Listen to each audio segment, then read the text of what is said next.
Donc, tu es ambitieux. Tu as de grands rêves. Tu te dis que tu commenceras demain, ou lundi prochain, ou quand tu te sentiras prêt. Mais au fond de toi, tu connais la vérité. Tu es bloqué. Au début, ce ne sont que de petits retards. Tu te dis que ce n'est pas grave, je le ferai plus tard. Mais ce plus tard devient des jours, puis des semaines, puis des mois. Et soudain, tu es exactement au même point que l'an dernier. Avant même de t'en rendre compte, tu te convaincs que tu es juste une personne paresseuse. Peut-être tu n'es pas fait pour réussir, mais voici la vérité. Tu n'es pas paresseux, tu es simplement coincé dans l'inertie. Alors, qu'est-ce que l'inertie exactement? Et surtout, comment la briser? Dans cette vidéo, tu vas découvrir notre méthode éprouvée en 4 étapes pour passer de bloqué à inarrêtable. Reste bien jusqu'à la fin, car la dernière étape est celle qui sépare vraiment les personnes qui réussissent des autres. D'abord, d'où vient la procrastination? La plupart des gens essayent de la combattre de la mauvaise façon. Ils suppriment les réseaux sociaux, s'imposent des horaires stricts ou se blâment pour leur manque de discipline. Mais le vrai problème, ce ne sont pas les distractions. La cause réelle se résume en un mot, l'inertie. En physique, la première loi de Newton dit que l'inertie est la tendance qu'a un objet au repos à rester au repos et un objet en mouvement à rester en mouvement, sauf s'il est soumis à une force extérieure. Cette loi ne s'applique pas qu'aux objets, elle s'applique aussi à toi. Commencer une tâche, même minuscule, demande un premier élan. Le problème, c'est qu'on se représente cet élan comme énorme dans notre esprit, au point qu'on évite complètement. À la place, on court après de la dopamine facile, regarder une vidéo de plus, scroller encore un peu, ou aller chercher un petit snack. Alors, comment briser l'inertie? Étape 1. La règle des 2 minutes.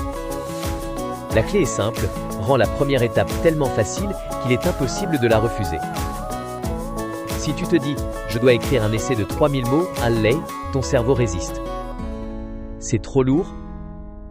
Mais si tu te dis « je vais juste écrire une phrase », il n'y a plus de résistance.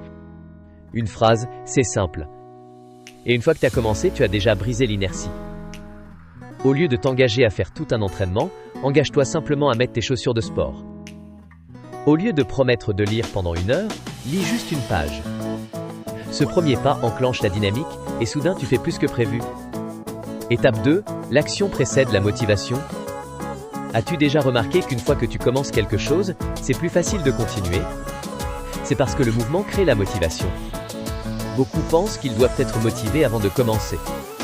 Ils attendent le bon moment, quand ils le sentiront. Mais la motivation est peu fiable. Le secret? L'action vient en premier, la motivation suit. Commence, même si tu n'en as pas envie. Car dès que tu as débuté, ton cerveau passe en mode travail. La balle est lancée, et l'élan prend le relais. Étape 3. Trompe-toi toi-même pour commencer. Mets 1 minuteur sur 10 minutes.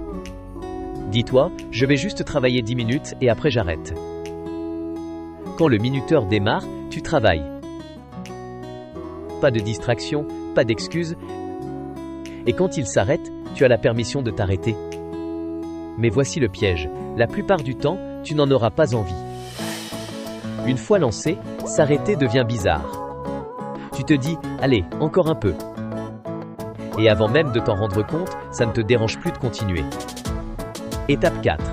Moins penser, plus faire. La plupart des gens passent trop de temps à réfléchir et pas assez à agir. Ils suranalysent, attendent le moment parfait, stressent sur le comment, au lieu de juste commencer. La vérité? Le perfectionnisme est souvent de la procrastination déguisée.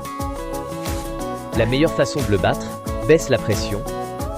Tu n'as pas besoin d'écrire l'essai parfait. Écris juste une phrase. Tu n'as pas besoin de finir un entraînement complet. Fais juste une pompe. Le but, ce n'est pas la perfection. C'est le progrès. Car même un petit progrès crée de l'élan. Et cet élan mène au résultat. Tu as sûrement déjà entendu, tu n'as pas besoin de voir tout l'escalier, monte juste la première marche. Et c'est exactement ça, la clé pour briser la procrastination. Ne regarde pas tout l'escalier.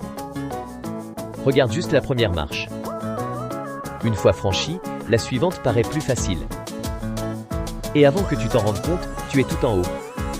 Tu n'as pas besoin de plus de motivation. Tu n'as pas besoin d'attendre le bon moment. Tu as juste besoin de commencer. Et une fois que tu l'auras fait, tu réaliseras quelque chose. Tu n'as jamais été paresseux. Tu étais juste coincé dans l'inertie.